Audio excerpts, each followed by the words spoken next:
मित्रांनो, बीटरूट दिसायला इतका बोरिंग असतो, की लोक त्याला पाहूनच नको रे बाबा म्हणतात. पण हेल्थमध्ये एवढा ओव्हर परफॉर्म करतो, की तुमचा जिम ट्रेनर पण खुश होऊन जाईल.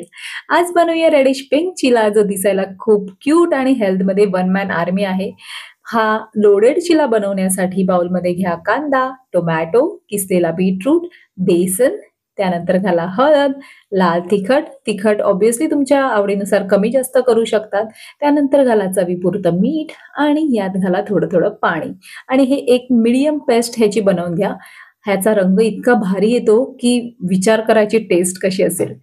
हे व्यवस्थित मिक्स झाल्यानंतर तवा गरम करा, त्यात थोडंसं तेल घाला आणि हे मिश्रण व्यवस्थित पसरवून घ्या. हे दोन्ही बाजूंनी व्यवस्थित शॅलो फ्राय करून घ्यायचं आहे. हे रेड पिंक पॅनकेक इतके क्यूट दिसतात ना, की खाण्याआधी फोटो तर नक्कीच काढला जातो. म्हणजे निदान Instagramची तरी इज्जत राखली जाते. बीटरूट आणि बेसन या दोन्हीमध्ये फायबरचे प्रमाण चांगलं असतं. तसंच बीटरूटमध्ये व्हिटॅमिन सी, फोलॅट, पोटॅशियम आणि मॅग्नीज असे पोषक घटक असतात, जे स्किनला ग्लो देतात आणि मेटाबॉलिझम टर्बो मोडवर टाकतात. तेही 0 एफर्टमध्ये. व्हिडिओ आवडला तर एक तरी लाईक बनताय बेडू. अशाच हेल्दी रेसिपीजसाठी चॅनलला सबस्क्राईब करा.